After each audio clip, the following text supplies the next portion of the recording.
Hello, ladies and gentlemen, and welcome to another edition of On the Mic with Mike. Folks, as I say with each and every one of these shows, it's always a blast interviewing different people of all facets of life, whether it be music, professional wrestling, or just whatever endeavor that you pursue. And one of them is in the adult entertainment industry. I've interviewed a lot of great people in them, and this one is no different. Ladies and gentlemen, I have on the line with me adult star, the beautiful Miss Jasmeen Lefleur. Jasmeen, it's a pleasure to be talking tonight. How are you? Great. It's a pleasure to be here. Hi, y'all. I appreciate your time so much. I got to say, I've seen a lot of your work. You do a lot of great work, and I've seen a lot of your stuff. I've seen a lot of stuff with Evolve Fights, and I'll be honest with you. I'm a man. I'll be honest with you. As a teenager growing up, the hormones raging, then you get into adulthood, We're boys. It's what we do. Boys will be boys, to do the old cliche. But yes, you do a lot of great work. Well, thank you. I appreciate that because I know that at times I can draw controversy. I try to stand up for the little guy in the business, so it has created enemies and made me friends. I will say this, and actually we'll start off hot with this because you actually just segued, and I appreciate you actually saying that to start this off, because I'll be honest with you, we're doing these shows, and like I mentioned in the intro there, interviewing people of all facets of life and giving them the platform, as we're doing here tonight, Jasmeen, to give them the floor, to tell their stories. Like with me, again, as a kid, I even remember this, I was 13 years old, and I'll be honest with you, being the wrestling fan that I was, you had women like Trish Stratus and Lita and Tori Wilson and Dawn Marie and HLA around the time. Yeah. And in the HLA around the time of 2002 with Eric Bischoff as the GM and Tori Wilson and Dawn Marie, hello, taking it back, but it's just and then, I'll be honest with you, my first ever thing as a teenager, I first saw oh my God, I don't even know if it exists. I've told this story many times, but do you remember the website girlshuntinggirls.com? It was, very brief. Yes. Okay. Yes, I do. Oh my God, I haven't heard that name mentioned in forever. So, 13-year-old Mike Larkin here on Long Island, New York, Islip Terrace, New York, to be exact. Yeah. Okay, so Islip Terrace, New York. I'm 13 years old. I don't even know how I came across it. But you have all these related searches. You type into Google. It's just a keyword, and boom, like that, snap of the finger, it pops up. So I forgot so I forgot what I was typing in. All of a sudden, this website comes up, and I'm like, what's this? Again, exploring, 13 years old, 7th grade. And then this website comes up, girlshuntinggirls.com, and it's there would be one-on-one scenes, and then there's threesomes. They're in the van. Oh, hey, come on with us. And then there's a threesome. There's one-on-one. I'm like, it's a lot to take in as a 13-year-old. I loved it. Puberty strikes, and there you go. Oh, yeah. I was no different. I started masturbating to comic books, and then when I first started watching porn, it was kind of during the golden age. So I was watching Kobe Tai, who I still have a major crush on, or Jenna Jameson, and they were still just very well put together, and it was so cool to see women take charge of their sexuality like that. I never saw it as degrading. I saw it as empowering, and I was like, damn, that looks really fucking cool. And, I thought, hey, maybe one day I'll do that. I never actually thought I would have got the chance to do it. But, I've been in the business now for 11 years. Fuck, it's not stopping. I like the attitude as well, because I remember as a kid, your Jenna Jameson's. Thank you. You're welcome. No, I truly mean that. I think what's great about it is whatever endeavor you have, and I'll start it with this point, and then we'll discuss more of the adult entertainment industry and our interests and what peaked in our adult and young lives here. But I digress. No, Jasmeen, I look at it like this, and I think that's beautiful, because I look at it from being the professional wrestling fan and interviewing people of all facets of life, whether it be music. It's behind the scenes, you could give these people advice, whether you've been in the business for 11 years or what have you. You're like a pioneer for the next generation, so to speak, of girls and anybody that wants to get in the adult entertainment industry. So you have that, the moxie, you have that experience to tell people the good and bads, the pros and cons, and to help people get into the industry. I definitely do the best I can. I volunteer with a local organization here in Vegas that actually helps a lot of the newbies and some other people in the industry, but it's gender justice, and they do a lot of different good work, around town here. I appreciate that too, and I'll be honest with you, I've had the pleasure of, you talk about the golden age, I'm talking about the 80s, Nina Hartley, Ginger Lynn, who I've had on the show. Oh, yes. Rebecca, I love those too. They're great. And then Rebecca Bardot in the 90s, and Jenna Jameson being oh, yes. Yeah.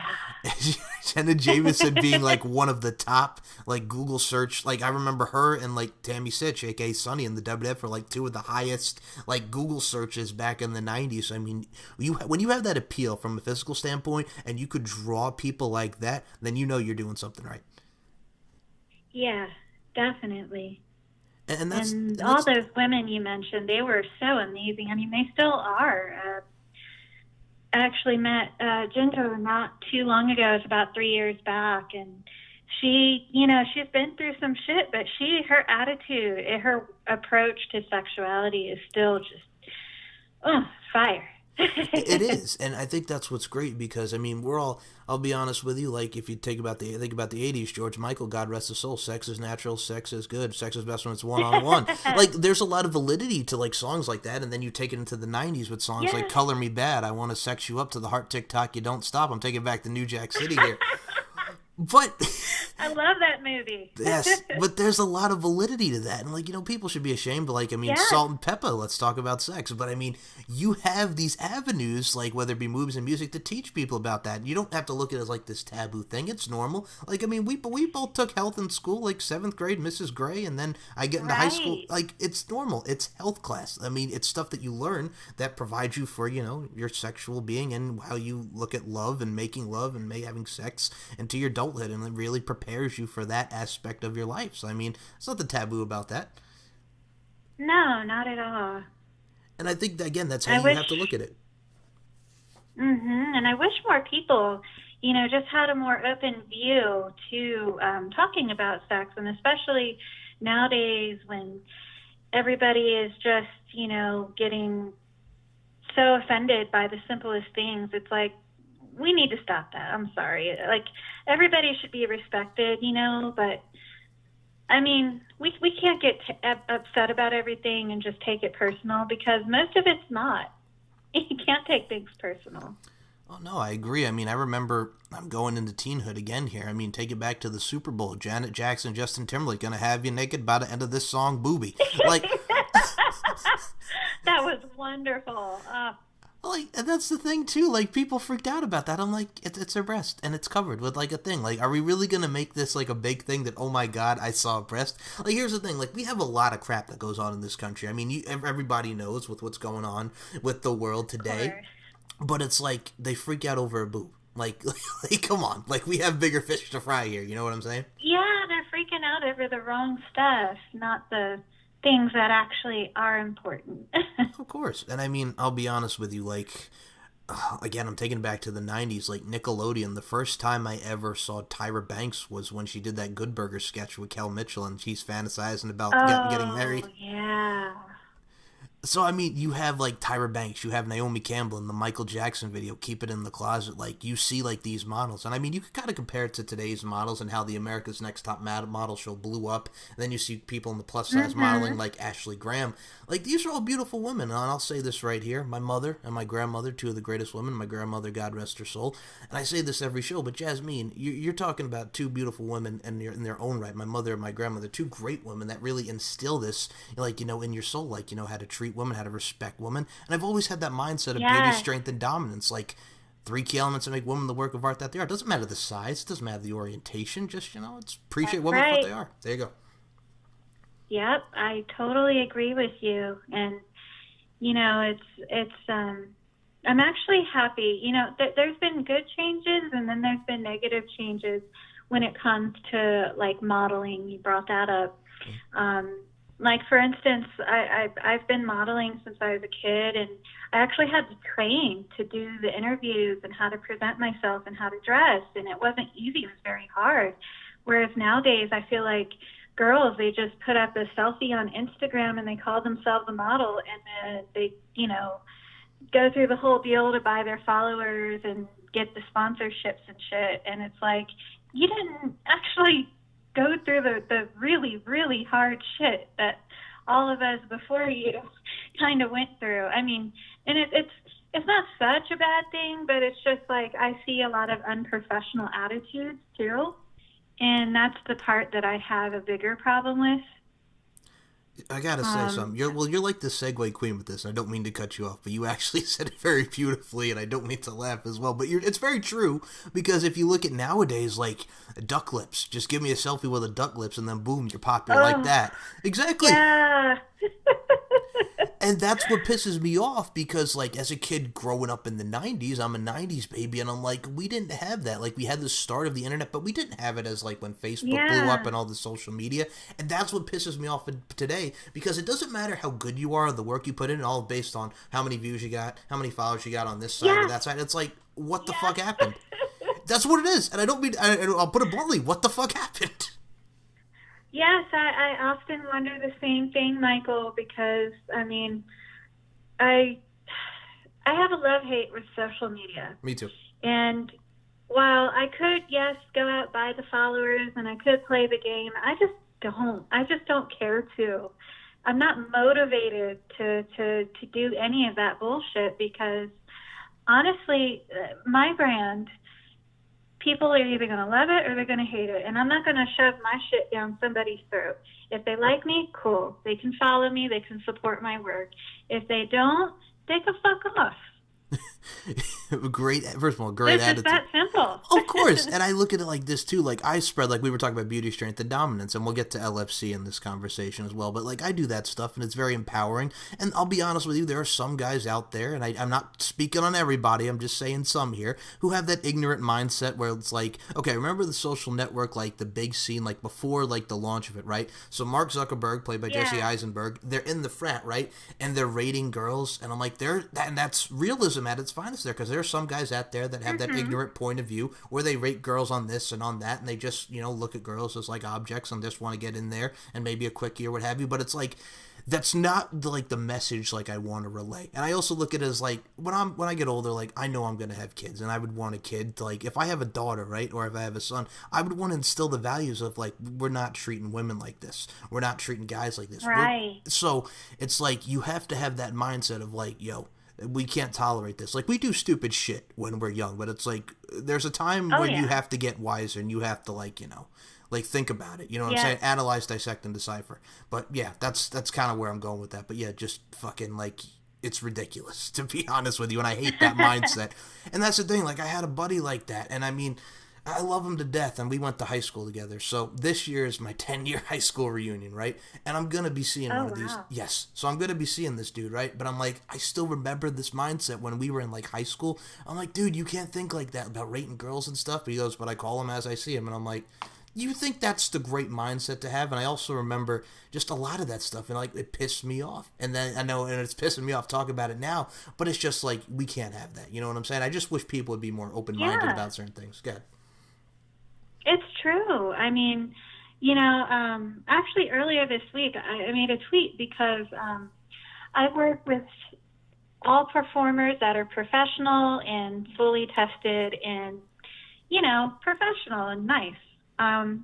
So I worked with a guy earlier this week, and I don't do a lot of boy-girl anymore just because there's a lot of assholes in the business, and I just want to avoid all that drama and negativity. So I choose to mostly stick to the ladies. And, all of a sudden my Twitter blew up with these guys at like 2 a.m. They're just sending messages like, hi, or want to fuck, just like fucked up shit. And it's like, that's why I said, if you would not say this to your mother, if you wouldn't talk to your grandmother, your cousin, your sister, your daughter that way, don't say it to me. Because it's like, this is why I don't work with those guys, and why I'm very selective when it comes to the male talent pool, because I don't want problems, I don't want drama, and I don't need any of that bullshit. I've been doing this too long. It's like, I respect you, I show up on time, I'm a professional, and I expect the same and nothing less. And if you can't, I would rather not work with you. I think I'll add 2 points to that. First and foremost, I think it's a pleasure and a privilege to be working with you. You're a true pro, and you have a great attitude, and you deliver with the product that you produce. So I'll put you over on that front and give you much respect where it's deserved. And I also got to say, number 2, on your point there, Jasmeen, I mean, unfortunately, I think, again, back to the social media cons, I mean, it's like, why do guys, and I'll be honest with you, to quote Eric Matthews in Boy Meets World, men are idiots, and there are a lot of idiots out there. But it's just like us as guys. I'll be honest with you, and I would say I was guilty of it when I was younger in my teenage years. I'm 27 now, going to be 28 in April. But I look back and I'm like, I was an idiot because like us as guys, and it still exists today, we don't think with our minds. We kind of think with our genitalia, so to speak, and it kind of just, it goes out there and we make wrong decisions, and it's ridiculous. And I look back, I'm like, man, I was an idiot for that. Like, you know what I'm saying? Just talk to a girl, not, hey, how about this? And that's what we see a lot of today. Well, no, and I mean, we see that a lot today, where just guys are like, hey, how's about a dick pic? And then, whew, there you go, you have a dick pic in the DMs, and I'm like, what are you doing? Mm-hmm. You know what I'm saying? And it's dumb. So that's why I think, like, you learn from your mistakes as a kid, and you go learn to your adulthood. It's like, just talk to a girl like it was. And, like, I'll be honest with you, like, you know how we see, like, nowadays, and it's become popular over the years, like, the eHarmonies and the Tinders, swipe left, swipe right, with, like, these apps of how we find dating people, which has led to the catfish epidemic, but I'm just, like, just talk to some. But I'm kind of old school with it. I kind of got an old soul. Like, let's talk to people. You know what I'm saying? What happened to the days of just going out and saying, hi, how you doing? And then introducing yourself. Let's go on a date. Let's do this. What the fuck happened? Again, back to the point of what the fuck happened. Yeah, I mean, and I want to put this out there just to be fair, though. It's not always the guys. Sometimes it's the ladies, too. It's true. It goes both ways, especially in this business, because it is still entertainment. I mean, they try to separate it from regular movies, but it's the same bullshit, the same drama that happens. So, you got to be careful with the people, because you never know what their true intentions are. Even if they're being friendly to you, you really have to wonder what else is going on. And you got to think about that. And if you even want to do business with this person, I mean, I got off to a bit of a rougher start when I joined this business, and I think a lot of ladies do, because there's just not a lot of information out there when you first start, and you kind of learn as you go along. But I learned to just be very careful about who I associate with, because you just got to be careful. And I wish that the social skills weren't dropping in the way that they are. And I think that those dating apps you mentioned kind of contribute to that, because I'm never going to use them. Like, if somebody wants to meet me, like, we're going out for coffee, we're breakfast, lunch, like face-to-face time. Oh yeah, I mean that's the way to do it. I mean, I'll be wholeheartedly like, when you see like all right, like I remember, all right, I'm taking it back here now. This is my pop culture nerdiness once again coming out. Like, I remember watching an episode, of Smart Guy on Disney. Yes, people, I'm talking about Smart Guy. Taj Mahal, Omar Gooding, Jason Weaver. Hello. So watching. I've seen it. All right. So I know you've probably seen it, but there's a demographic that's going to listen to it and go, "What Smart Guy?" And that's the problem, man. I hate getting older, because then you got to explain this shit. I'm like, oh my god, you guys missed out. But I digress. So I'm watching an episode of Smart Guy at like 3 or 4 o'clock or 5 o'clock in like the late afternoon, early evening on Disney Channel, right? And there was an episode called Dateline where they're like trying to find like the best person for their father, to date, because I think, if I remember correctly on the show, the mother passed, and it was just John Marshall Jones taking care of Yvette, Marcus, and T.J. Henderson, right? So the best way they met the person was in a supermarket. Like, that's like the supermarket. Like, you're just shopping for produce, and hey, you engage in conversation. Oh, I'm buying some milk. Oh, I'm buying some lettuce. Let's go out. Like, it's just like, it's the little things. Like, you know what I'm saying? It's a little nuances, so to speak. You are absolutely right. I agree 100% with that. Like, it's just so nice to, like, be normal, not have a screen in front of you. Because I've even seen it so bad where, like, you're like at Starbucks standing in line waiting for coffee or whatever, and you look around and you'll see couples, and they're not conversing. They're on their phones texting. They're not even having a conversation, and it's kind of fucked up. It's very Orwellian. Oh, yeah, it is. And I'll be honest with you. I say all the time, man, with the texting fingers, I'm going to get carpal tunnel. I swear to God, with all the pressing on the buttons. But it's just like, that's the direction that we're going in nowadays. I mean, it's the age of the text. I'll be honest with you. I was listening to, comedian, Godfrey, the comedian Godfrey? Oh yeah, definitely. I used to watch him on USA. The man, yes. So Godfrey was Yeah. telling this story on his podcast about like he's in the gym and he gets this number from a girl and the girl like bugs out on him like, why are you calling? And I'm like, because you gave me your number and I figured we'd talk over the phone. Like legit, this is how it's going today. Like if you call a girl, and I'm not saying this is for all girls, but it's like bugged out because what are you doing? You could just text me, because we've lost the art of talking over the phone or talking in person, because this is the age we're in of the text and the DMs, and it's going down in the DM. Uh-huh. And it's, again, fucking ridiculous. It's funny you bring that up because one of my biggest professional rules, while texting is great for a lot of things, and I don't mind texting at all or emailing, I will not work with the person if I've not at least had a phone conversation with them. Just one, not even like talking all the time. And it's because I need to hear, what's kind of going on through their head. Like, how committed are they to this shoot? Because, sometimes I'm hiring them and it's like, I don't want to waste my time and my money and my efforts, if they're going to flake on me.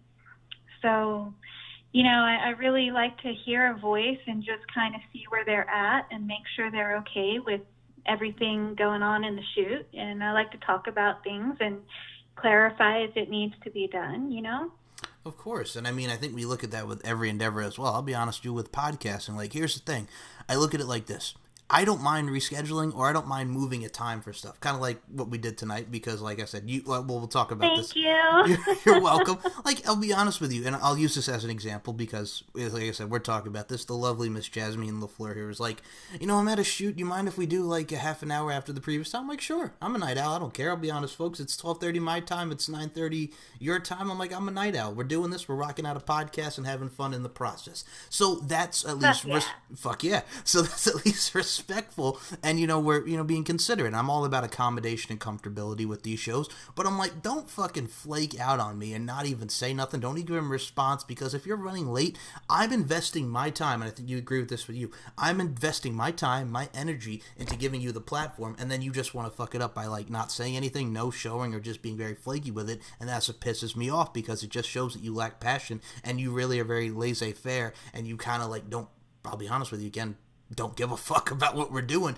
and it's unprofessional, and it pisses me off. And I think I got that from my father, because I'll be honest with you, my parents are two of the hardest working people I know. My parents worked in radio for over 20 plus years. All right, they worked at a radio station on Long Island, so that's where I got my work ethic from. And I'm like, you can't like fuck around with this. Like, if you're serious, go for it. And that's what I tell anybody that wants to get in whatever endeavor, whether it be this or what have you. Don't fuck around with it. If you're serious, go for it, and don't fucking look back. Go ahead, Jasmeen.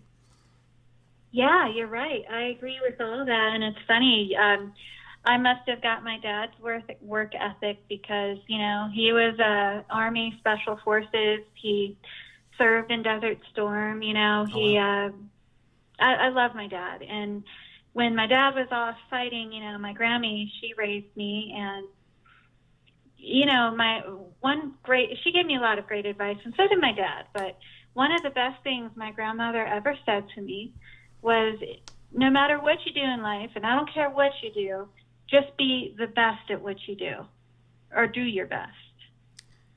We're kind of like, and I believe that. Oh yeah, we're kind of like on similar playing fields, because when my mom used to work, like my grandparents, God rest their souls, would take care of me, and my grandmother always used to tell me, I'm not out to hurt you, I'm out to help you. And my grandfather was all about just, like, I'll be honest with you, he was just one of those guys, hard worker, and just like really cared and showed the devotion that he had with my mother, his daughter, and me as the grandson. Like, he was just I'll be honest with you folks, my grandfather passed away in 2001, and then my grandmother passed away a couple of years ago.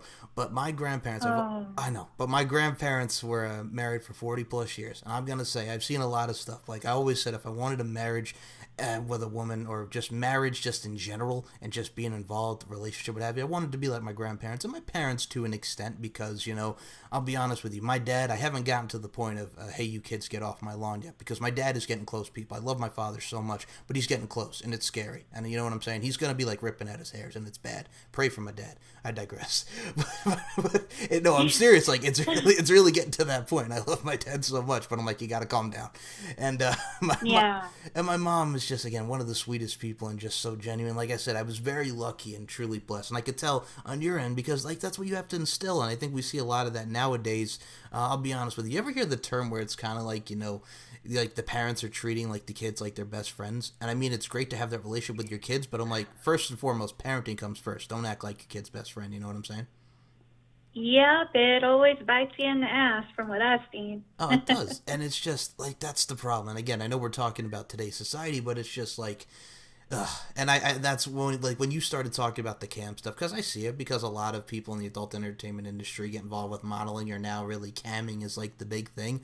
But I'm like, I kind of compare it to wrestling again, because remember, all right, so WWE, when they first started doing, remember Tough Enough? Yes, I remember Tough Enough. Okay. So it's like, I could kind of understand the wrestler mindset, because it's like, hey, I went to wrestling school and I wrestled on the independent scenes and I've worked my ass off to get where I am in the WWF or what have you, or whatever endeavor in professional wrestling. And these kids and guys and gals just go and be on a freaking reality show on MTV and showing it to them. Like, they kind of got it, I'll be honest, they kind of got it handed easily. And a lot of people came from the Tough Enough, like John Morrison and The Miz, who we see now on WWE television, but it's just like they kind of had it easier than a lot of the wrestlers that were into it at times. So I could kind of understand like why they were pissed looking back at it now. Yeah, and a lot of industries are seeing that, and it really kind of sucks. It's I mean, of course you can't let it get to you, and you just like whatever. But really, it does suck when things are just handed to some of these people, and it's like, you didn't even have to work for it, really. I mean, well, yeah, and I mean, yeah, I totally understand. Didn't mean to cut you off, but yeah, no, I think you could tell people when you listen to this show, we're both very passionate about what we do, and I'm going to say this right now, one final story about this, and then we're going to talk a lot about your career, because there's a lot to talk about, and like I said, I appreciate your time, but I think you will laugh at this. So people, I have a buddy, Kyle, who I'm still friends with to this day. He's also a fellow podcaster, like myself. So he knew that I interview a lot of people of all facets of life, like I said at the start of the show, including in the adult entertainment industry, which we're doing right now. And what's funny about it is he goes, I'll be honest with you, it's kind of a stupid question, but I'm happy to answer any questions, and it doesn't matter if it's a stupid question, but the way he asks it, you know how it's the context of how you say your words and how you say, like, in your overall interactions with people, it's the context behind it, right? So he asks me, he goes, Mike, how do you do it? And I'm like, Kyle, what are you talking about? What do you mean, how do I do it? He goes, how do you interview people in the adult entertainment industry? He goes, man, if I was interviewing people, I would have lost it from the start. I'm like, well, Kyle, it's like how I would interview a wrestler. It's like how I'd interview a musician or what have you, again, of all facets of life. With respect, with professionalism, you treat them like the person that they are. We're all human beings in this world. We're all individuals. You just talk professional and just talk about their career, and we have a nice flowing conversation, and it leads to great content and overall product. And I'm like, just because they're in the adult entertainment industry, and I provided him with an example, it's like, what do you think I'm going to do? Go out of the gate and just ask him, hey, so how about that gangbang scene? No, you just like, what the hell do you think this interview is going to be about? Like, obviously we talk about the scenes, but I'm like, you just don't go right out the gate of there. Like, it's like Super Size Me. When Morgan Spurlock was doing the 30 days of eating McDonald's, the dude went hard in the paint. Like, the first couple days, like, he starts, can I get the double quarter pounder with cheese? I'm like, no! You don't start off with a double quarter pounder of cheese and then you process it, throw it up afterwards and supersize that bitch. Like, right? Geez, you just don't go out of the paint and like, hey, so how about that gangbang? No, you start and you progress. Like, yeah, but yeah, this is the questions that I got. But yeah, I figured that would make you laugh, because it's like, I'll be honest with you, a lot of people don't know how to approach these, but I'm like, just do it and like talk about the career, let it flow, you know? Yes, yeah, and it's so funny you mentioned that, because I was saying to my husband earlier, a problem that I have sometimes, which speaks into all this, is I mean, not that I don't make mistakes, but I generally say what I mean and mean what I say. Mm-hmm. And I'm very direct, and sometimes people find that intimidating. And it's like, well, we're professionals here. Why am I going to dumb it down or baby it for you? Like, it's a yes or no question. I need a yes or no answer. Like, there's no in between or maybe or shuffling your feet. Of course, and I mean, it's like you want an answer. There's no like, it's like, or I don't know. It's yes or no. Hmm. It's like, And it's like I don't mean to come across as intimidating, but it's like I just need a yes or no answer, and they're like they're twiddling their thumbs, and I can't deal with it. well, yeah. I mean, you don't want to pussyfoot around with it. I mean, you got to get to the heart of the matter. Yeah, So I totally that's get all it. it is. That's really all it is. And I gotta say with you, like, I'll be honest with you, TEA, Trans Erotic Awards being nominated, and I think what's great about it is you see a lot of award shows like the AVNs, and I mean, the BBW Awards to an extent, and TEA is all encompassed and incorporated with that. But I think it's always cool because I remember, like, watching the AVNs on TV and just how, we see, like, the normal Grammys, the Emmys, like, this is your Super Bowl. This is, like, the mecca of all meccas in the adult entertainment industry. So I gotta say with you, Trans Erotic Awards, AVNs, like, that's a plateau, and an award shows all in all for the overall aspect of the industry. Yes, it is, and I love the TEAs. I started going there about 4 years ago now, and I have such a great time. They work so hard, Groovy and all the companies and Crystal Pen, and just they work so well as a team, and they really put on a great show. And I have so much more fun than I do, you know. It's great. I love the teas. I agree with you, and I mean, I think with the award show, like, you have to have fun. I mean, I'll be honest with you, you have a lot of great people who are fans, like myself, and like we included in this show already. But I mean, yeah, I think a lot of people don't realize like the behind the scenes of the scenes. Like, it's not like you just lay down there. Oh No, no, it's not like you just lie they down there. don't. Well, yeah, that's the thing. It's not like you just lie down there and just, hey, here's a scene. We're having sex. Woo! No, it's like there's a lot of stuff that goes behind it, and I always appreciated that because it's the appeal and it's the overall getting that shot of said intimate moment. And I think it makes for the hell of a product and overall content at the end of the day. Yes, it does, and I'm so happy you brought that up because it's one of the main reasons why I don't enjoy the AVNs more, for instance, because we're working that damn show. We're working the whole fucking time. I have fans that hit me up, and they're like, "Oh, did you have fun? Did you have fun?" And it's like, it's kind of hell week for all of us because we're working our asses off, whether you're camming or you're adult entertainer, doing the booths. It's just really hard work.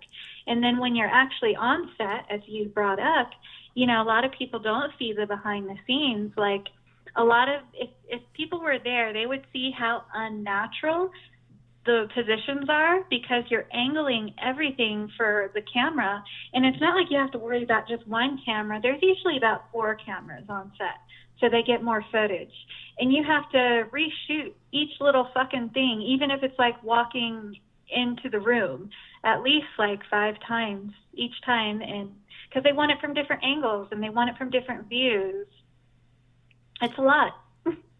And that's the thing too. I mean, I look at it with every endeavor. I mean, like, you just can't, like, say, like, and that's why I always used to get upset, like, all right, when people, like, obviously you've heard the term professional wrestling fake. I'm like, no, it's predetermined. They actually really do, like, get hurt and shit. And I think that would just piss me off because, Yeah. well, like, I'll be honest with you, everything is an art form in what we do. Like, truly, it really is. It's an art form. And I mean, It is. you're painting the canvas. I always use the analogy of Bob Ross, God rest his soul, The Joy of Painting. Like, you watch that 30 minutes, right? Like, I used to watch it on Channel 13, WLIW Channel 21. Me too. Yes.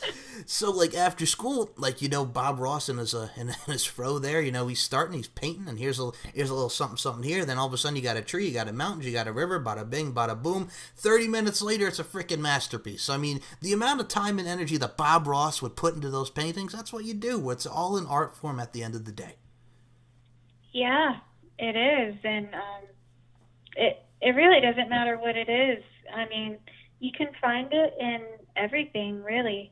Even the computer tech stuff. Mm-hmm.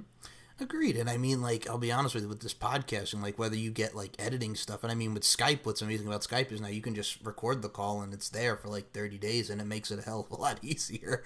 But I mean, like, there's a lot That's nice. Yes. So it's just, from the technology aspect, I agree with you on that, because, I mean, there's a lot of art forms of technology, making the right mix, making the right sound. That's why I love music, like, behind the scenes. Like, I remember watching Roger Troutman. I remember I discovered this video on YouTube. Oh, yeah. Yes. zapping Roger, like Roger Trout when he was talking about doing the auto tunes and computer love and doing the thing on the auto tune and I want to be your man and the whole nine, more bounce to the ounce. I mean, like that fascinated me. So I agree, and there's a lot of things that can be encompassed with that. Yeah. I wish more people realized it, though. I know. It's hard work. It is, but just... It really is. It is, but yeah, it's ridiculous. And I mean, what I mean by ridiculous is it's ridiculous that people don't understand the work and the worth that goes into it. And I mean, I'll be honest with you, like, again, going back to the teenage years, this is fast forward past girlshuntinggirls.com, people. Like, I remember, I think it was Riverhead or Rocky Point in New York, right? So I went with my mom to Hollywood Video, because sometimes, obviously, back in the day, I'm taking people back. Blockbuster and Hollywood Video, hello. So I remember going with my mom. Yeah, I remember. So I remember going to Hollywood Video at the time, right? Like, and I lost my mind because I remember watching this film. It was either on late night HBO or late night Cinemax. I'm talking about Spider Babe, like the adult version of Spider-Man, Spider Babe. She's a girl, she gets bit, she has the powers, and then at the end of the day, she's having sex with who she rescues. It's kind of like picture Kirsten Dunst kissing Tobey Maguire in the scene with the rain falling down on him, but going a little bit further than what we saw with that kiss. I always like to make that analogy. Yes, it's funny because I miss those, like, they... term it Skinemax, but I miss all those little movies because they were so fucking sexy and they just, like, brought me to a really nice headspace. And I kind of miss that because I feel like one thing we're also seeing in the media is everything has to be so extreme. Everything's extreme. And there's not really, like, a balance as much as there used to be. Or maybe there never was, but I would like to see it more balanced because, like, sometimes for me, like if I'm selecting a girl, right, to cast, I'm not going to necessarily look at the most extreme sex act she could do on camera. I want to see more of her personality and how she's going to be to work with and, like what can we actually do together versus the followers or all the other like frou-frou fake. Well, it's not fake, but, like, it's superficial to me. Oh, yeah. And I mean... Because I don't care if a girl has 1 million followers. If she's a cunt, I'm never going to hire her. Of course. And I mean, it goes back to also just, like, the followers is, like, the big thing. And we got to focus on followers, man. Just not actual talent, but how many followers you have, that's what tells it. Fucking idiots. I'm sorry, but fucking idiots.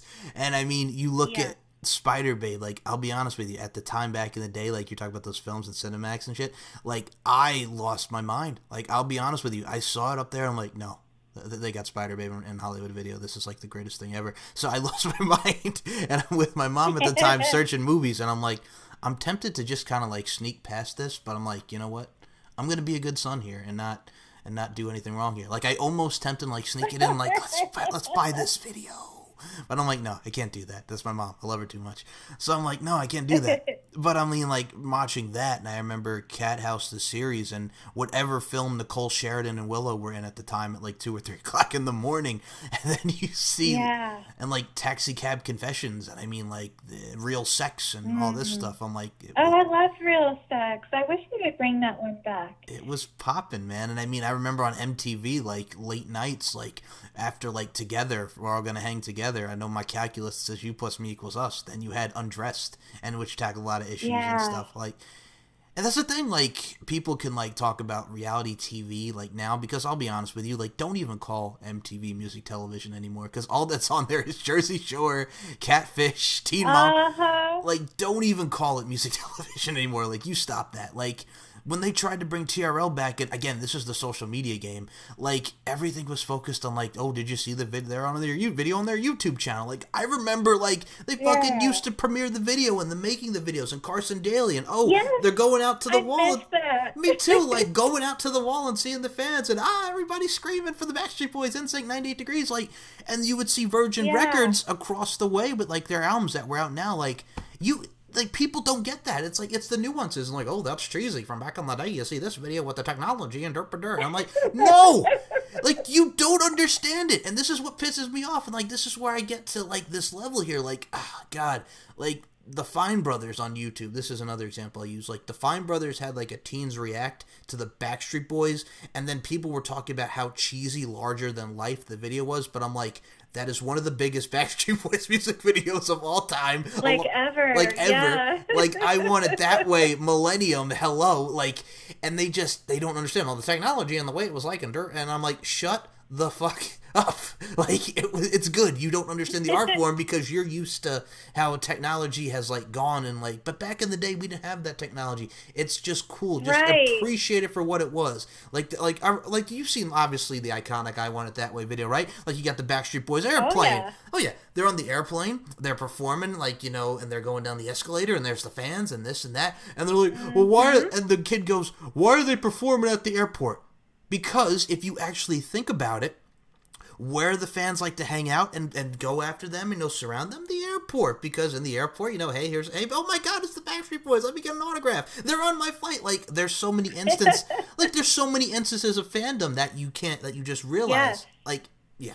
I know we're going deep in that, but like, true. Like, people don't understand that. They don't get why, like, the purpose of said video is. Like, look at Blink-182's All the Small Things, for God's sake. Like, they were making fun of the boy bands, but it was hilarious. Like, they made fun of Britney Spears sometimes. They made fun of I Want It That Way. Like, there's a purpose behind what they're doing. Now it's just like, oh, let's so-and-so shake their ass in the video. I'm like, and that's also the evolution of music videos and how it differs from now until it was back in the day. But it's just like, yeah. That's all I'm saying. Like, and when, like, I'll be honest with you, when Corinne Steffens, like, Superhead at the time, when that came out, I'm just like, oh my God. But there's a lot of validity to what you see, like, around those times. So, yeah, I know we just went on a tangent there, but you get what I'm saying. No, I'm right there with you, though. And, like, it's so funny because I look up my music videos that I miss. Like, I have a whole thing of them, like Stacy's Mom and, like, Fountains of Wayne. Just so many of them. Some of the Leah videos. And, you know, you said Backstreet Boys. I have some of those. And shit, I even have, you know, some of the old M&Ms. Well, that's the thing too. Like, well, Stacy's Mom. Oh my God, Fountains of Wayne. Rachel Hunter. Right? Hello, I Rachel Hunter. Oh my God. But and then you look at, like, the Backstreet Boys. Like, I'll be honest with you. Like, the opening of Showing Me the Meaning of Being Lonely. Like, Brian Littrell had a heart murmur, and he's in the hospital in the beginning, which is real life being encompassed in a music video. And it's like he's talking about real life issues that he's going through at this time in his life. And it's like, oh my God, and the heartaches. And then you see, like, oh my God, what's another one that I could pinpoint? Like, NSYNC, like right, when you look at, like This I Promise You, like, they're performing in, like, the woods, and there's trees, and it's like this paradise. It's like the heavens are opening up because it's true love. There's meaning behind that. Yeah, exactly. And people don't get it nowadays. They don't. It's sad. Well, I think what they do get about you, Miss Jasmeen Lefleur, and I'm going to say this to you as well, when you were talking about TA, like, I've seen, like, a lot of work that you've done with Mandy Mitchell and Kristen Graves. Like, there's a lot of scenes, like, you just, like I said, I think what's great about being the true pro that you are, like, you just go in, like, all scenes, and like I said, it's fun. It makes for great intimate scenes, and like I said, you have that appeal. So I think with what you're doing, I think a lot of people can learn from. No, you're welcome. And, like, we were talking about before we came on, like, Mandy Maytag, who was on the show, and, like, and what you did with her and Danny Black, it's just great scenes. And I mean, like, you can't beat that. Like I said, with what you do, it, like, I look at, like, Rebecca, we were talking about Rebecca Bardot and Ginger Lynn, you know, Hartley, like, there's some scenes, like shower scenes or whatever scenes it is, that really truly show the work that goes into it. So I got to give you credit for those that I just mentioned. Thank you. Yeah, that one with Mandy Maytag was so much fun, and I miss Kristen Graves. Like, oh, I wish she didn't retire, but I mean, she's happy. She's doing well. She looks gorgeous. You know, I'm happy for her. But, oh, those were some great scenes. I had a lot of fun because I go out of my way to try to make sure I always have chemistry with the people I'm performing with. Like, just a little bit of something. It's not like we have to be besties or anything, but, you know, it just has to have a good vibe, because I've definitely been on those sets where it wasn't there. And they were just some of the worst scenes I ever shot in my entire career. You know what it is too. Like I've seen a lot of work. I think another one I can mention that I saw you do was one with Rome Major. Like there's a lot there out. What's great, and I think what's great about doing these shows is I get to pique the interest, do some research about great scenes, and then watch over and just see how they're shot and the intimate angles of it. And I mean, and people be like, "Oh, you're just watching it because it's porn." I'm like, no. If again, it goes back to ADD, and I'm not talking about attention deficit disorder. I'm talking about analyzing, dissecting, and deciphering here, like how I flipped the script on that. So it's like when people look at it for what it really is. Like we mentioned Real Major, and like you've done a lot of great scenes, whether it could be like, at doctor's offices, or whether it be like, that's the thing that's the appeal too, like certain aspects of a scene, the storytelling, whether you're like in the doctor's office or as a shower, or you're dressed like a schoolgirl. And that also takes me back to like when Britney Spears did Baby One More Time and people like lost their minds. Yeah. As like schoolgirls, and I'll be honest with you, I was 7 years old, and I'm like, wow, who is this? And that was like my first crush as a kid was Britney Spears, and when I was 7 years old, I wrote a letter. Well, how could you not? Of course, and I wrote a letter to Britney Spears when I was 7, and I mailed it, and I was like, oh, my, see, okay, but this is like again around the time when Disney in Concert, which again needs to come back on replays. I digress on this, but Disney in Concert like really introduced you to a lot of these groups, and they're performing in Orlando. That's true. So like you have that appeal, like, and what I'm trying to go at with this again, not to go on a tangent, but it's like the appeal of what you're wearing and like the overall appeal from a physical standpoint, and it's kind of like an internal external, like internal external, like outerwear, and how your heart is. I mean, I kind of take it back to like the Temptations, beauty's only skin deep, she might be fine on the outside but so untrue on the inside, take it back to Motown. But it's like you have that appeal with like, oh my god, who this girl can sing, but she looks good while doing it. It's like you, I'll compare you here, Jasmeen. Like, you're beautiful, you're talented, and it shows and encompasses your scenes. So, like, it's like a win-win for us as guys, and it's a win-win. You're welcome, and it's a win-win for the consumer as well. Yeah, and I tend to be a lot different with my fans than a lot of the other people in the business, because I'm very honest, because I try to keep in touch, and I might be even too honest with some of them.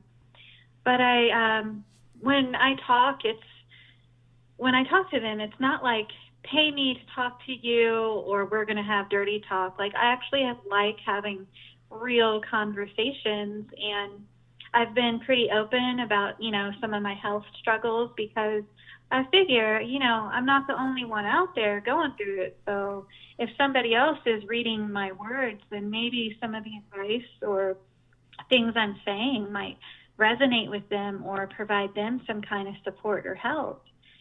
And, you read so much negative, and I try to just bring some light and some positivity. And it doesn't matter what the fuck you're doing. I mean, yeah, I do porn, so what? But I do a lot of other things. Like I'm a yoga teacher and I'm a martial arts instructor. And, like there's a lot to people. People have duality. They're not just one thing all the time. Now, you see, we're going to talk about your kick-assness and badassness, because I'm going to say something right now.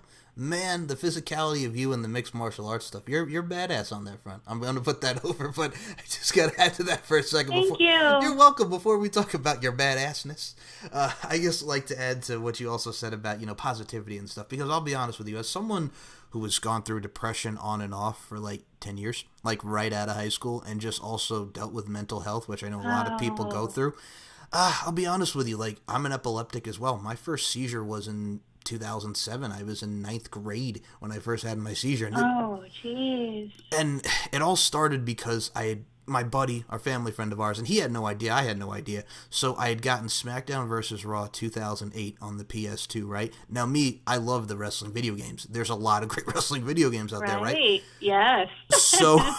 So I'm playing the game. I remember I paused it because where I was living in East Islip at the time, so the hallway was right next to my room where the office is. So I just had to walk across the hall. I remember I was getting something, or I was checking something on the computer. I had my emails up. I was doing something, right? So I get off the computer. I go right back and unpause the game, and I'm sitting there at the edge of my bed. I'm playing. I'm having fun. Then all of a sudden, I'm out cold. And my father was coming at the time because he had picked up pizza for us. So I was ready to enjoy my dinner, folks. Pizza, Mamma Mia, Tutti Frutti. Oh, yes. But no, I mean, I digress. Is that good New York pizza, too? Hell yes. You know what I'm saying. But so I'm out. Like, I'll be honest with you. All I remember was playing my game, and I think I remember if I had paused it, but I remember playing it, and then I was down. So, and apparently I bit my tongue, because when I woke up, I felt under Oh my tongue. shit. Yes, so I had bit my tongue. And I'll be honest, my grandmother and my aunt, because I like to play games and joke around a lot, but they thought I was joking, which I was not joking. This was real. This was really happening. So they had called 911, and not they didn't call 911, but my father came in, and he called 911. And the first thing I remember when I came to was like EMTs right in my face, and I freaked out. And I also remember my father telling me to squeeze his hand because I was out cold. And then I remember going into the ambulance, and then I'm in the hospital, and then I remember having a sandwich, and then coming home and my tongue hurting, and yeah, my head. So that was my first experience having a seizure. Oh and, man. and I've been seizure free for the past 12 years now, but still, like, I'm on meds. It helps me.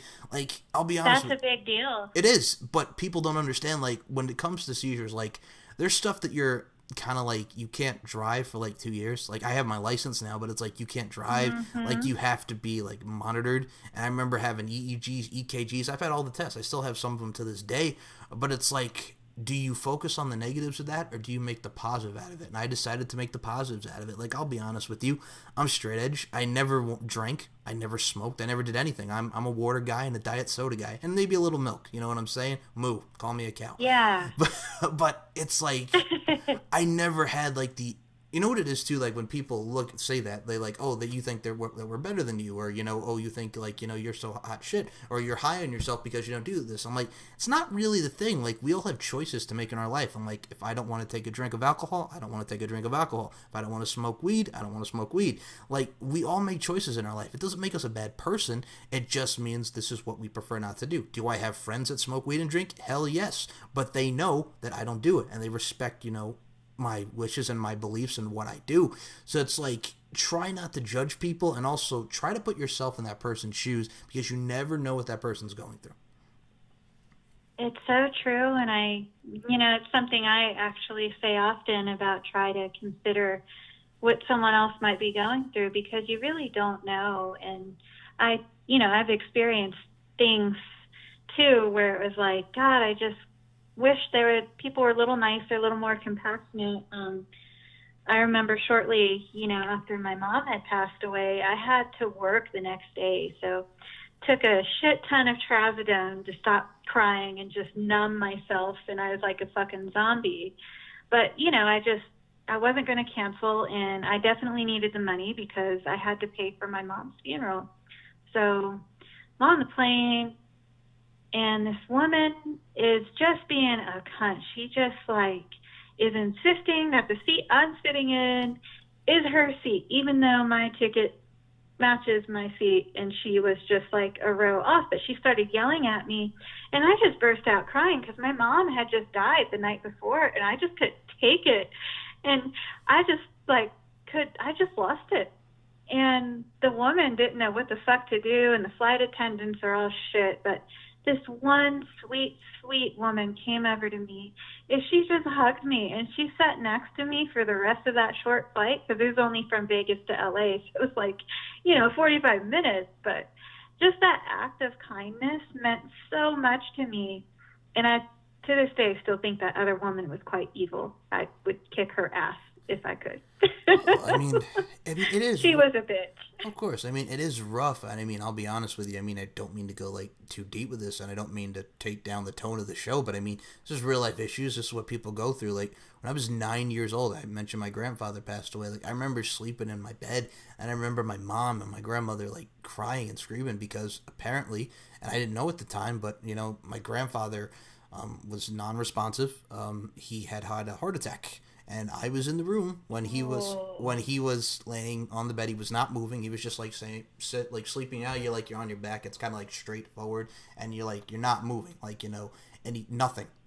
He was not moving. So Shit. They called the paramedics and the EMTs, excuse me. And my last memory I have of my grandfather was him getting stretchered out, and then he died a month later. And I would have asked my mom, how's he doing? I mean, it was bad. And also to add to this, my grandfather did smoke a lot during his adulthood. and during his like late teen years as well. Like my grandfather quit like before I was born. I was born in 1992, so a lot of old home videos of my grandfather chewing gum. So he had stopped smoking around this time. But yeah, like years of doing that like got to him. I mean, lung cancer, it happens, and I mean, just it was bad. It was a bad time. But like I always said, like I was always very spiritually connected as I've gotten older. So I mean, my grandfather and my grandmother are always with me. So I mean, like that's how I looked at it. So I mean, but yeah, the 9 years that I got to spend with my grandfather, I'm truly grateful for. I wish I had more, but you know, for those 9 years, I was very happy to spend some time with my grandfather. So appreciate the time that you have on this earth as well, because you never know, it could go like that in a blink. It's true. That's why you got to make the most of each moment, every minute, because we're really not promised tomorrow. People, I mean, we can hope it's there, you know, but you really got to make the most of your time while you're here. I try to every day. Me too. And I mean, it's rough. You can have rough patches, but you know, it's how you get over those rough patches, you know? Like, I mean, we all deal with a lot of shit. But I mean, if you could get through the bullshit and weed through that and just find like your zen, your overall peace, man, it's worth it. It is, and I always tell people you can't put a price on peace of mind. It's so worth it. It is very true. I got to tell you something as well, Jasmeen. Like I said, I love having these conversations with you. But another thing we got to talk about is your badassness. I've seen a lot of your work with Evolve Fights. Like we're talking about Aerial X, we're talking about Tori Ivana, we're talking about Cheyenne Jewel. Like you ladies do a lot of badass stuff with it. Like of course it incorporates a lot of the sexualness as well, like at the end as well with the fights, and then all of a sudden, no, which is kind of cool and unique because, like, again, it's combative nature, combative sports, and I like combat. And like, I'll be honest with you, like I was talking to you before the show about the MMA and pro wrestling tie-ins. Like you look at Ken Shamrock, Tank Abbott, Ronda Rousey, and people from Brock Lesnar and people from wrestling and MMA going into each respective art forms and fields. Like I think that's cool. Like I was never one of the guys that would like argue about mixed martial arts and pro wrestling because they're both art forms and kind of similar in their respective ways. But I think with what you do with Evolve Fights, and I love the cat fighting and the cat fighting aspect of it. Like I remember, like, all right, I'm taking people back, WrestleMania 19, the Miller Lite cat fight girls against Tori Wilson, Stacy Keibler. Hell yes, safe go feel, baby. But no, I digress. But like that's like cat fighting, like the overall combative nature of it mixed with sexuality. I think that's a great combination that you guys have with Evolve Fights and Evolve Fights Les. I think so too, and I just have to say they're my absolute favorite shoots to do because it combines two things I love, martial arts and porn. And I actually do get turned on when I fight, even when I've just done competitions and things like point fighting or Naga or anything. Like I find, you know, strong women to be sexy. I get turned on by it, and I mean, I have a great time doing those shoots. It hits every button for me. Oh, well, first and foremost, amen to the getting turned on by powerful women in the whole line. I get it. I totally get it. But I think what's great about the whole but no, I mean I truly do. I get it about that. I mean you have powerful women, and I mean it's kind of, I'll be honest with you, it's an exhilarating feeling. It's the adrenaline pumping, and it's also like, you know, just I mean it's an intimate setting besides the fact of being the combative nature that we mentioned. So I totally understand that from your point of view, from the both female and the male point of view, of the overall sexualism behind it. Yeah. And then you have Evolve Fights here where it's like, if you lose, you're fucked. Which, I mean, again, the slogan, literally. the slogan is great. And I had to mention that with you because, like, I've seen, like, we were talking about Cheyenne Jewel, we were talking about Aerial X, Tori Ivana, like, those are amazing stuff. And I've seen your stuff with a lot of the guys in there. Like, it's great scenes and it's great content, again, for the consumer, which reiterated before as far as the adult entertainment side of things. But again, it's great content that they all produce. Yeah, and, you know, I have to say, I really love that, you know, Ariel lets the women go against the guys, because in my real training life, in my professional life, I've only trained with mostly men, and it's made me a better fighter, and I've kicked some of those guys' ass. It's like they might have started out training me, but by the end of that, you know, I really start, you know, kicking their ass. Well, I'll say to that, first and foremost, I'm a lover, not a fighter, so please don't kick my ass, but I digress. but, no. Well, I'm not a bully. I don't go picking fights with anybody. I think that's the worst thing, that image that anybody who's in martial arts kind of gets, is that it's human dog fighting or you're a hothead. And I will walk away. I will do anything to not have that fight, because in the real world, it's real. It's not in a ring. There's no rules. You don't. And nowadays, a lot of people can't take an ass whooping. They'd rather just pull out a gun and shoot you. So, you got to be careful. I don't mean to laugh, but like that's very valid in what you're saying, because I mean there's a lot of shootings that go on nowadays. Like, I'll be honest with you, I'm tired of seeing shootings at Walmart. I'm tired of seeing shootings. Period. Like, that shit's got to stop. Me too. Ugh. And I'm a gun owner, and I'm responsible. And I've never pulled my gun out or even thought to pull my gun.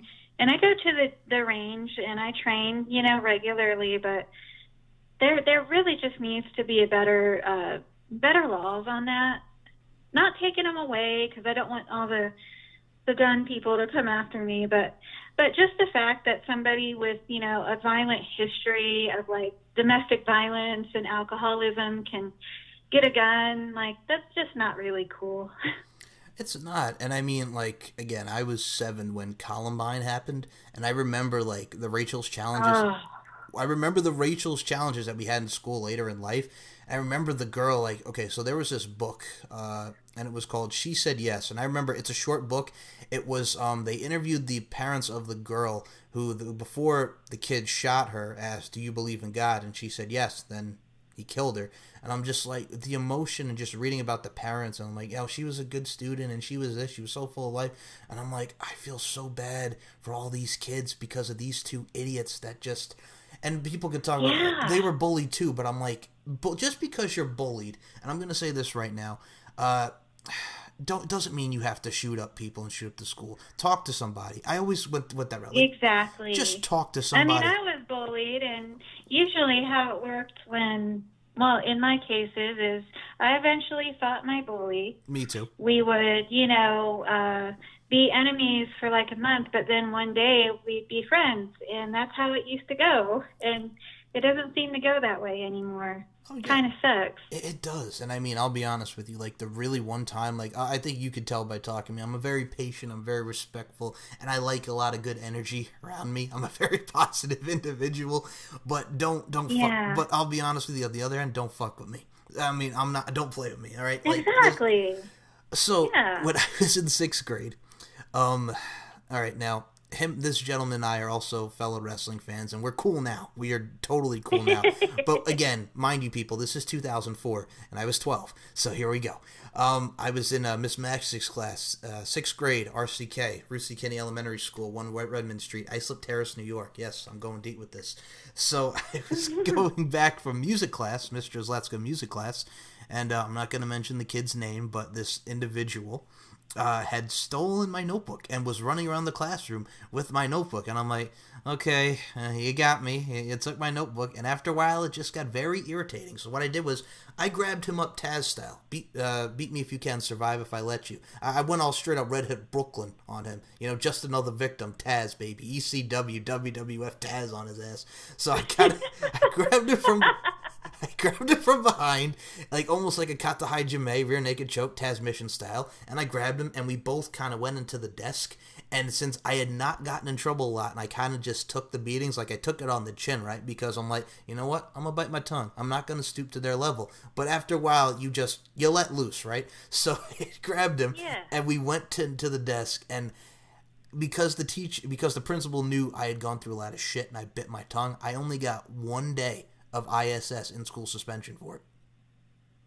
And I was in 6th grade when that happened, so yes, that was my one time where I got pissed. Now, mind you, me and this gentleman are cool now. Like I said, we both grown. I mean, we're grown-ass men now. Yeah, that's how it used to go. That's how it should go. Well, there's a lot of anti-bullying now, like, for instance, the Be a Star campaigns, which STAR stands for Show Tolerance and Respect. We see a lot of those now, which is cool, but it's like, sometimes... I don't want to say beating is fundamental, but beating is fundamental. Yeah, sometimes you just got to have that fight. And what it really taught me, because, I mean, it didn't happen too often. I was a really good student. I was an honor roll. And, I actually graduated high school at 16, but it is like occasionally you're going to just have to have that fight. And what it taught me was to stand my ground and to have the courage to stand my ground and to not be afraid. It's kind of like the old Tom Petty song, won't back down, stand my ground. I won't back down. There ain't no easy way out. So, yes, just like that. God, I miss him. God rest his soul. But, I mean, I know. Now, I look at it too like this because, all right, now this is where we get into the, I'll be honest with you, folks, I mentioned I'm an epileptic, and I have had 15 staples in my head, so sometimes things can get fuzzy. So the lovely Mrs. Jasmeen Lefleur messaged me and hit me in the DM on Twitter, and she goes, this would be something fun to talk about on the show, and then you send me the great, the one and only Dani Nietes, and oh my god, I've seen his fights against Reveco, and you send me Sam Greco, who has done a lot of great fights with Ray Sefo, and I was watching this before we came on air, and I'm like, goddamn, some of the best fights, and I mean, people just search Sam Greco and Dani Nietes on YouTube, and me, as a kid, I was flashing great stuff, and me, I was having flashbacks when I was a kid, sitting on my grandfather's lap, because my grandfather loved boxing, and we would watch the fights together, and I'm like, it brought me back to good times. Oh, I'm so happy it did, because honestly, I feel so honored I even got to meet either of those two people. And, Sam in particular, every time I go to Australia and I go to Melbourne, as they would say, I make sure I go to his cafe and I say hello, and I'm there. I've never been there less than an hour or two. He loves to talk, and he'll talk to you, and he keeps it 100. And Donnie, when I met him, that was at one of the boxing matches in LA that I got to be ringside to, and he wasn't even fighting that night, but he is just so, the way he carries himself, I mean, God, he's amazing. He's so humble, and he's achieved so much. I mean, watching his fights and everything, oh, fuck, I wouldn't want to be in the ring with him. But, it's incredible what he can do and the wins he's had in his career. Now, I got to say this about you, and we will mention this as well. You were talking to me about Angelo Reyes and Anna Juliton and Bellator. For me, you hit something for me. And the reason why I say this, and I'm glad that you actually mentioned this, because it's great. We get to know a lot about each other and then through our conversations, and it's a wonderful experience, folks. But I think what's great is, you look at Bellator, you look at UFC, you look at Invicta, Shannon Knapp's promotion. Again, talk about the MMA wrestling tie-in. Look at Invicta, for example. Amanda Nunes would go on to UFC from there. Shayna Baszler and Jessamyn Duke would go on to WWE. Shayna Baszler's going to be fighting Becky Lynch for the Women's Championship at WrestleMania this year. Jessamyn Duke is involved with NXT along with Marina Shafir. It's so great to see UFC, Bellator. Hell, even Dan Lambert with American Top Team. So many great avenues of MMA for people to get into. Yeah, there really are, and it's everywhere. It's not just here in the States. There's many great organizations in Japan and China and Europe and Australia. It's even South America, when you go down to Brazil and Mexico. It's all over, and it's a good thing. And even in Africa, I left Africa out, and I just watched a wonderful fighter from there, because I follow the One Fight Championships. It's on Instagram, so I watch a lot of their highlights and things. I think you also feature fighters all over. I think you also kind of mentioned, and I've heard of it. I've done a little research on that. It's a great organization. But I think what you also stumbled upon here, Jasmeen, and I think a lot of people can resonate with this, MMA and pro wrestling. You look at pro wrestling, you look at organizations like ICW, and you look at what WWE's doing with NXT in UK, and what we look to be having with Japan. If you're going over to these certain countries or what have you, and you're wrestling over there, whether it be for mixed martial arts and the fighting aspect and the wrestling aspect, what's great is you get to learn different styles. You get to add some maneuvers to a repertoire. So it's a win-win for people, because I've seen a lot of people who are ignorant that don't understand the international stuff and have that America attitude. America, fuck yeah, Team America, World Police, baby. But they have those attitudes, and I'm just no. like you going over there, you got to learn because there's different styles. There's a lot of strong styles. There's a lot of great things that people can learn from and add to their repertoire. So I mean, it's culture as well. It's different cultures. It's true. I myself have studied a lot more than one style, and that was probably the most frustrating thing that I found when I moved to Vegas was, the gyms here tend to just really stick to specific styles, and they're missing out on a lot of other stuff because I've trained a lot with some Filipino trainers. My first art was Tang Soo Do, and I had a teacher who, he was Korean. He wouldn't even speak English to teach the class. And be fucked up, he hit you with a bamboo cane. Not like really hard, but hard enough to be like, correct your shit, And it wasn't like this, like, by your belt training. It was real hard shit. I like how you said I had snicker bruises. I like how you said the bamboo cane too, because that's hardcore. I like that. But it's discipline, and it's kind of like a tough love kind of aspect to it, which is like yes. Well, it's kind of like when you mention like the Vegas gyms, and we're going to get to it now because there's a certain little promotion in Las Vegas. It's entitled Lingerie Fighting Championships. It's 3 letters or LFC. What's great about it is too, like, and I wanted to bring this up because you actually again segued beautifully with that. Look at Las Vegas, like Syndicate MMA, Ken Shamrock's gym. A lot of the girls, for instance, Jessie El Toro Santos, and I know Lauren the Animal Fogel, have done some training there. Raul Ramirez in California with Catch Wrestling Alliance is great training as well, and I think. Greg Frito as well, who's worked with the Mayweathers, who has trained a lot of the girls when they had an event at Sam's Town in Las Vegas for LFC 25.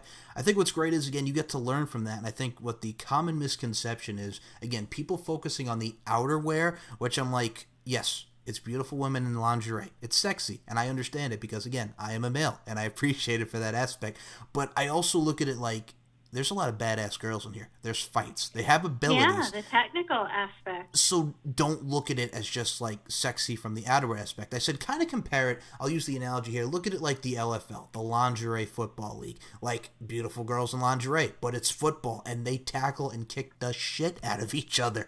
I say look at it like Invicta. Like we mentioned Shannon App's promotion before. Look at it like Invicta. Girls kick the crap out of them. It's like a feeder going to like UFC, but it's a great organization all in all, and it features a lot of great women. For example, Serena De Jesus, who just signed as the first ever female autistic fighter, which she's amazing. She's a great talent. I know. I love her. See? She's awesome. She's such an inspiration. I follow her, and I adore her.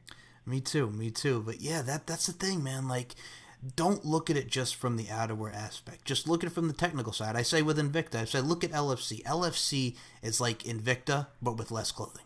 That's really all it is. Like, don't even focus on that. Yeah. Just focus on the style. Yes, it's sexy. Again, the sexy part of it, the beauty, strength, and dominance. But you got to focus because there's a lot of girls who kick their ass. And I know you're kick each other's ass and just work hard and put the work in and the grind. To quote Ice Cube, until we rich, get your mind right, get your grind right. We got to keep going. Crazy Bone on the track. So... Hell yeah. So, with you, Miss Jasmeen Lefleur, I gotta ask you, because I know you're a big supporter of Lingerie Fighting Championships, which thank you, and I hope that you guys and everybody listening enjoyed the podcast. You can check it out on SoundCloud, Stitcher, wherever you get your podcasting platforms, iHeartRadio. I hope everybody enjoys, I hope you enjoy, and I know you enjoy and support the product, so I gotta ask you, can we see you at an LFC event in the future? Is it something that piques your interest? It definitely is. Most definitely. I would be honored to. I would love to do that. Now, I'm going to say this about you because I'm going to say also for the perfect fit about this because people with LFC, and I'll be perfectly honest with you, I've seen it myself. We mentioned like the outerwear more being the focal point of how people look at it, but I'm like, okay, so there are girls, I'll be honest with you, that no-show, and I've had this discussion with the current champ, Andrea the Storm Vladoy. We discussed how don't half-ass it, and also because there are girls that have no-showed because of they kind of have the misconception like, oh, we don't get to just wear a lingerie and roll around. No, it's physical. Or they kind of get nervous, which I understand, but don't have the aspect going into like, I'll be honest with you, like you kind of take it as a joke because I'll be honest with you, nothing in this life is a joke. If you have a passion, if you have endeavor that you want to go for, fuck that jokeness and, taking it very with like the laissez-faire approach and the kind of not unserious, aspect of it. Like, so I mean, I could tell with you, like, you would be a perfect fit because, again, you have the experience, which a lot of people as well. You have to have the background for it with the mixed martial artist, and obviously, well, first and foremost, again, you look good, you're amazing, you have a great ability. So I gotta say, Miss Jasmine Lefleur, I think you'd be a perfect fit. Thank you. I would hope so because I actually am a fan of almost every woman I've seen grace the LFC and huge supporter. And I mean, I have a lot of respect for all the ladies that have done it and are there. And like, they don't know me at all, but I mean, I am right there rooting and supporting when I read the articles and, see that so and so won. I'm happy. And it's kind of sad to hear that someone would even have the audacity to like no show for that because obviously, and it doesn't take a genius to figure it out, each and every single one of those women that work for LFC and fight for them work their ass off to be there and to be ready for their fight. I think what's interesting too is, and I mean, you also beautifully said, but I look at it from my stance. Like, I've interviewed Allie Parker, aka Allie Baby Doll Parks, in LFC. Like, this is a woman who gave her brother a kidney, and you could see it. I'll be honest with you. Wow. If people go back to LFC, I believe it's LFC 20, it's either 23, 24, 25, like a few events back. And I'll send this to you, by the way, so you can actually see the photos and the website for people to check out. And the links will be in the description for LFC. You're on the SoundCloud link here. But, yeah, like, you could see, like, the scar from when she gave her brother a kidney. And she fought at that event, like, right after that. So, I mean, that's badass right there. And obviously, and that's Hell also, yeah. and that's also very, when your brother, I mean, I'll be honest with you, and I'll say this right now, like, if a friend or a family member, what have you, if you needed a kidney, I would do it. I wouldn't even think back about it. You know what I'm saying? Because, like, if you could save their lives, I mean, I'll be honest with you. I know where I'm going when I die. I'll channel my inner Norman Greenbaum, spirit in the sky. So, like, so, I mean, if you could do that, I mean, I think that's wonderful. If you can help a family member out, whether through sickness or in health, it's kind of like a marriage. Like, really, it's like the relationship that you have with your significant other or what have you. I mean, it's wonderful. And it's really something that should be treated with nothing but, warmth and care and love. So, I mean, that's no question. That's a no-brainer for me. Yeah, I agree. I couldn't imagine living another way. I would never, let anything happen to my dad or my husband or, yeah. And that's the thing, man. That's what's precious about the gift of life that we have. And I mean, like, that's why I said, like, I love doing what I do with my shows on the mic with Mike. I get to talk with great people like Jasmine Lefleur, which I'll say to you right now, the overture is here. Anytime you want to come back on the show, you are more than welcome to, Miss Jasmine. Thank you. I appreciate that. Oh, you're very welcome. No, I love catching up with people. I think that's what's great. We do one interview, we do two interviews. I mean, as long as I'm providing you with a great experience, that makes my job great. And like I said, I love the aspects of what I've been doing with this show, whether it be, again, music, wrestling, adult entertainment, whether it be Evolve fights. Like I said, you got a lot going on for yourself, and you're doing a lot of great things. So I'm going to say right now, I wish you nothing but continued success. You're very welcome. Thank you. I appreciate that. You're so welcome. Now, I'm going to say this to you, and I love asking this before we close this out. Now, for you, being a straight vet that you are with the adult entertainment industry, 11 years, which, my God, just continuing to prosper, 11 years and just keeping on going, Miss Jasmine Lefleur. 11 years in the adult entertainment industry, evolved fights. I look at it like this, whether you're doing wrestling, there's a lot of session wrestling out there now. You're just an athlete, and you got the skills that kills. I'm subtracting the S. I'm taking the S out, adding the Z for emphasis. Skills that kills. Add the Z to it. Yeah. Channeling my, Thank you. You're welcome. I'm channeling my inner Kofi Kingston there. SOS. I hear them shouting. Anyway, I digress. But for those that want to get into said adult entertainment industry or do mixed martial arts like yourself, what advice would you give them?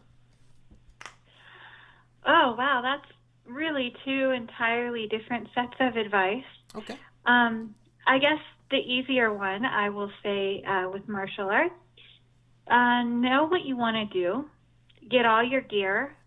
Don't expect gyms to provide that. Just buy your stuff, do your research on products, and show up with your gear. And be dedicated and be serious. Don't be a fucking know-it-all. And shut up and learn. Eyes and ears open, yep. And as far as the adult entertainment stuff, it's different whether it's a girl or a guy. But the main thing is, carry yourself seriously and think about the brand that you would like to create in the entertainment business, because there's so much porn out there. You have to find a way to differentiate yourself amongst the sea of porn videos and cam stuff and everything that's there.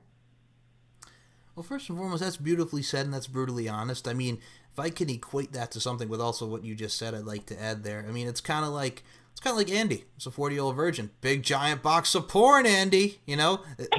Boner Jams '03. This was the scenes I was feeling in the summer of 2003. Yeah. But yes, no, I think that was very brutally honest and beautifully said. So please heed the advice of Miss Jasmeen Lefleur, both on the mixed martial arts front and on the adult entertainment industry up front. So Miss Jasmeen Lefleur, last pop culture reference of the show. Ladies first. It's not just a Queen Latifah song. Facebook, Twitter, Instagram, whatever social media forums that you have. Promote your upcoming bout with the Evolve fights coming as well. Upcoming events, social media. The floor is yours. Go right ahead. Okay, I'll try to get through this very quick. Take your time. A lot of people misspell my name, so my name is spelled JasmeenLefleur. I can be found on Twitter, Instagram under those names, www.jasmeenlefleur.com. You can Google me. I have an IMDb. I have many vids and all the different sites, and I'm always up to something. I do a lot more than just porn, so I'm pretty easy to find if you just look. I gotta say this. I've always used this term a lot. Whether it be a jack of all trades, you're like a lot of you ladies are a Jill of all trades. Whether it's adult entertainment industry or just kicking some ass and taking names, man. I mean, you're all over the place, and I respect that. It's true. Thank you. Oh, you're very welcome. Now, once more, last thing I will say, if you could, do you have any final words for the fans that have been supporting Jasmeen Lefleur for 11 years and keeping on? Do you have any last words for your fans? Oh, yes. Thank you so much, because I would not be here without you. And I know that it's been a lot between all the cancer and up and downs, but I'm still here, and I'm still here for you guys, and I love you. Beautifully said once more, and I felt that. I truly did, and also I got to say God is good all the time, and I'm also going to say one other thing to you. Man, what's great about women is there's a lot of, besides being the beauty, strength, and dominance, and we look for that appeal, whether it be from a physical standpoint, emotional standpoint, and appeals overall. I got to say this, you got that VF, and what I mean by that is you got that voluptuosity factor. You're a beautiful human being, and I appreciate you. Thank you. I appreciate you too, and thank you for having me on. You're very welcome. So for Jasmeen Lefleur, my name is Mike Larkin. Thank you guys for listening to another edition of On the Mic with Mike. Stay tuned for more shows. There's a lot of good stuff coming. Check out the LFC podcast, and I'm Mike Larkin. I love what I do. I love who I get to interact with, and this is no different. So Jasmeen Lefleur, thank you so much for your time. Thank you. All right, talk to you guys in the next episode.